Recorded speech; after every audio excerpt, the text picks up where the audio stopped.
Assalamualaikum warahmatullahi wabarakatuh, sahabat BCO dimanapun Anda berada. Kembali lagi bersama saya Fauzi Albara di siaran berita BCO Media.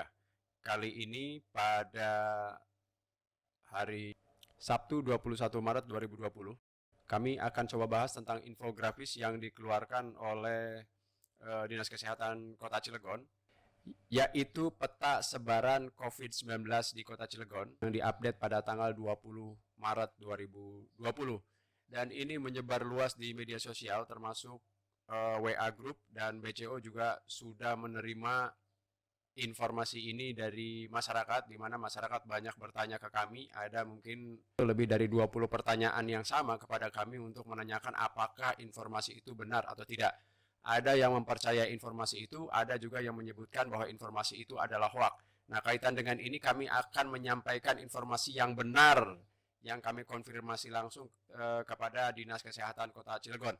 Oke, masyarakat sahabat BCO dimanapun Anda berada, bahwa ini jelas bahwa informasi peta sebaran COVID-19 Kota Cilegon ini adalah benar dikeluarkan oleh Dinas Kesehatan Kota Cilegon.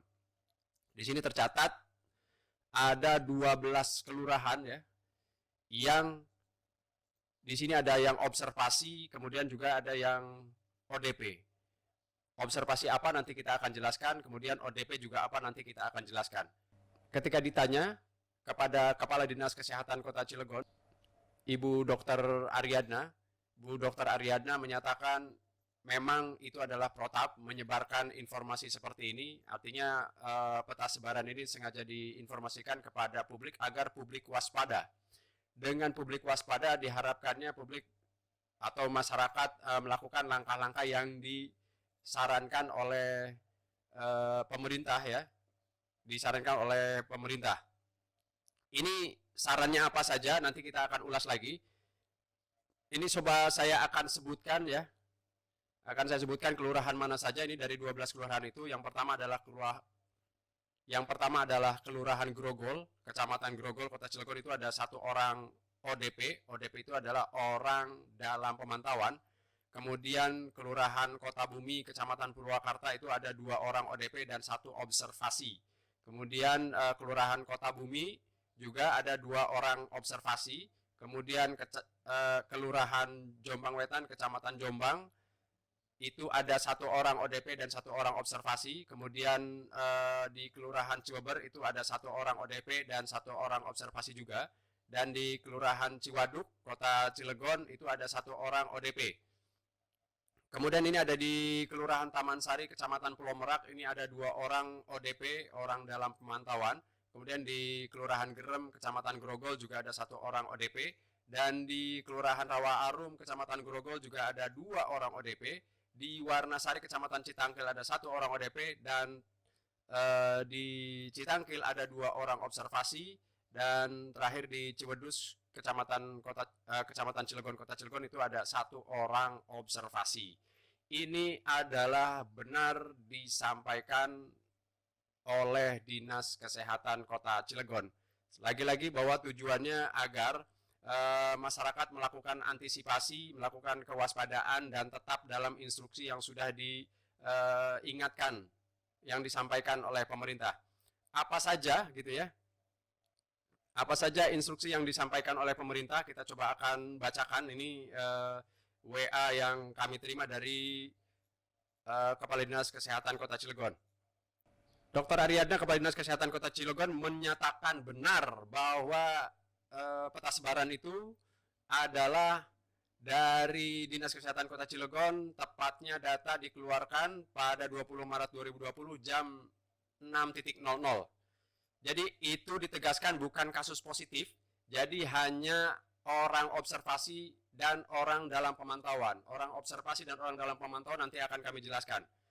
Apa yang perlu dilakukan bagi kita ketika melihat kondisi sebaran COVID-19 di Kota Cilegon ini? Yang pertama adalah melakukan social distancing ya. Social distancing ini sudah kita tahu di beberapa informasi media sosial, dan silakan di googling social distancing itu seperti apa yang perlu kita lakukan, dan itu harus kita jalani. Nah, ini yang diinginkan oleh Dinas Kesehatan dan pemerintah Kota Cilegon agar kita konsisten dalam social distancing, tidak menganggap ini adalah informasi yang remeh, tidak menganggap ini adalah sesuatu yang tidak mungkin terjadi terhadap diri kita. Bahwa virus corona ini tidak mengenal siapa Anda. Siapapun Anda ini sangat mungkin bisa tertular oleh virus ini. Nah, kita tahu bahwa di Provinsi Banten sudah ada 23 kasus positif ya dengan ratusan pasien dalam pengawasan dan ratusan orang dalam pengawasan. Dan untuk yang positif corona ini di Provinsi Banten ada 3 orang yang sudah meninggal dunia. Ini sangat serius. Dan di Kabupaten Pandeglang baru saja kami mendapatkan informasi bahwa ada 1 orang dan itu tercatat sebagai PDP, pasien dalam pengawasan, itu meninggal dunia. Hari ini masih dilakukan cek laboratorium apakah orang tersebut positif corona atau hanya PDP kemudian meninggal dunia. Artinya ini menjadi catatan bagi kita, siapapun Anda, masyarakat Kota Cilegon atau masyarakat Banten dan umumnya masyarakat Indonesia, untuk melakukan yang pertama langkah-langkahnya itu dari social distancing, kemudian berperilaku hidup sehat, hidup bersih dan sehat, dan makanan dengan gizi seimbang. Karena apa? Karena virus ini tidak akan masuk kepada orang-orang yang memiliki imunitas yang bagus gitu. Bahwa virus ini memilih orang yang imunitasnya rendah, tetapi bukan berarti kita memiliki imunitas yang bagus kemudian bebas berkeliaran, karena ketika virus itu kemudian menempel ke kita sementara imunitas kita bagus, kemudian kita pulang ke rumah dan menyebar ke keluarga kita yang memiliki imunitas yang rendah ya. Ini saran dari Kepala Dinas Kesehatan untuk kita semua, karena Dinas Kesehatan tidak bisa memantau satu persatu orang. Jadi setiap orang harus peduli terhadap dirinya sendiri, menjaga dirinya sendiri, melakukan tindakan kewaspadaan terhadap dirinya sendiri. Dan ini kami akan coba sampaikan terkait apa sih yang disebut dengan observasi, apa yang disebut dengan ODP gitu ya, orang dalam pemantauan dan orang dalam pengawasan. Nah, ini menurut data yang kami terima, yang sumbernya dari bidang pencegahan dan pengendalian penyakit, seksi surveillance, imunisasi dan krisis kesehatan Dinas Kesehatan Kota Cilegon. Ini saya akan bacakan ini untuk Anda semua, bahwa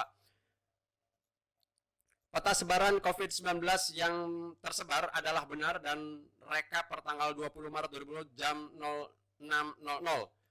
Jadi ini untuk dipahami bersama pengertian atau definisi operasional dari OBS atau observasi, ODP, orang dalam pemantauan, dan PDP. Jadi observasi ini ternyata di luar kasus ODP. Jadi sebelum ODP itu ada OBS atau observasi. Di sini jelaskan observasi adalah orang sehat yang datang dari negara atau wilayah terjangkit atau kontak erat dengan ODP, kontak erat dengan orang dalam pemantauan dan pasien dalam pengawasan ya. Dan dia perlu melakukan self monitoring, batas aktivitas, dan melakukan social distancing selama 14 hari. Jika selama masa itu tidak ada demam, batuk, pilek, sesak nafas, berarti dia dinyatakan sehat dan aman gitu. Nah, kemudian setelah observasi itu ada yang disebut dengan ODP. ODP adalah orang yang mengalami demam atau riwayat demam, batuk, pilek, tanpa sesak nafas, dan berasal dari negara atau wilayah terjangkit atau kontak erat dengan PDP, ya, atau orang yang sehat, atau orang sehat yang kontak erat dengan konfirmasi positif COVID-19. Apa yang perlu dilakukan? Yang perlu dilakukan adalah isolasi diri dan akan dipantau selama 14 hari oleh tenaga kesehatan wilayah setempat. Bila membaik kondisinya berarti aman. Nah, apa yang disebut dengan PDP? PDP itu adalah pasien dalam pengawasan. Pasien dalam pengawasan adalah pasien yang mengalami demam atau riwayat demam, batuk, pilek, dan sesak nafas atau pneumonia, serta berasal dari negara atau wilayah terjangkit atau kontak erat dengan konfirmasi positif COVID-19. Nah, ini harus dirujuk ke rumah sakit rujukan. Jadi kalau tadi ODP, cukup dia melakukan isolasi di rumah. Kemudian kalau di PDP ini bisa saja dirujuk ke rumah sakit rujukan yang ada di wilayah Provinsi Banten. ada 2 rumah sakit rujukan di wilayah Provinsi Banten. Yang pertama adalah di Rumah Sakit Derajat Perwira Negara di Kabupaten Serang atau sekarang masuknya wilayah Kota Serang, dan satu lagi di Rumah Sakit Umum Kabupaten Tangerang. Nah, ini dirujuk ke rumah sakit rujukan untuk diambil spesimen laboratorium dan diisolasi di rumah sakit rujukan tersebut hingga mendapatkan hasil laboratorium. Bila hasilnya negatif, akan dikembalikan ke ruangan rawat biasa. Gitu. Jadi ketika misalkan hasilnya positif, maka itu akan ada penanganan khusus untuk konfirmasi positif COVID-19. Jadi lebih jelasnya bahwa OBS atau observasi maupun ODP dan PDP belum tentu positif COVID-19. Semua harus melalui pemeriksaan laboratorium. Yang tercantum OBS dan ODP, mari tetap berusaha konsisten melakukan yang pertama ini penegasan lagi, yaitu social distancing, kemudian PHBS, perilaku hidup bersih dan sehat, kemudian makan dengan gizi seimbang, kemudian etika batuk dan bersin, menggunakan sapu tangan atau tisu, kemudian cuci tangan pakai sabun, dan mungkin sekarang yang lagi ramai itu menggunakan hand sanitizer ya. Sahabat BCO, itu saja yang bisa kami sampaikan untuk Anda. Mudah-mudahan ini menjadi informasi yang jelas bagi Anda, yang tadi menyatakan bahwa sebaran infografis yang dikeluarkan oleh Dinas Kesehatan itu benar atau tidak. Tegaskan lagi, itu benar. Dan datanya sudah saya sampaikan tadi. Ini data berubah terus, mungkin akan ada perubahan karena ini datanya tanggal 20 Maret 2020, bukan data hari ini 21 Maret 2020.